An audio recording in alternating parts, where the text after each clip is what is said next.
তুলা রাশি, আজকের দিন 27 মার্চ 2024 কেমন কাটতে চলেছে? ধর্মীয় স্থানে দান করায় শান্তি লাভ হবে। কাজের জন্য বাড়ির বাইরে যাওয়াই মনকষ্ট হতে পারে। সঙ্গীত চর্চায় নতুন রাস্তা খুলতে পারে। পরিশ্রমের সুফল পাবেন। প্রতিবেশীদের দ্বারা ব্যবসায় উপকার পেতে পারেন। কারো প্রয়োজনায় উত্তেজিত হবেন না। পরিবারে অশান্তি মিটে যাওয়ার যোগ রয়েছে। অতিরিক্ত কথায় ঝামেলার সৃষ্টি হতে পারে। সকলে মিলে দূরে ভ্রমণে যেতে পারেন। বাড়তি খরচের জন্য সঞ্চয় কম হবে। সম্পদ, আর্থিক চাপ থাকায় আশঙ্কা রয়েছে। পারিবারিক সমস্যা মেটাতে বেগ পেতে হবে।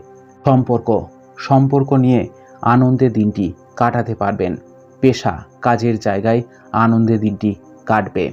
শুভ সংখ্যা 42, শুভ দিক দক্ষিণ, শুভ রত্ন হিরে, শুভ রং সাদা।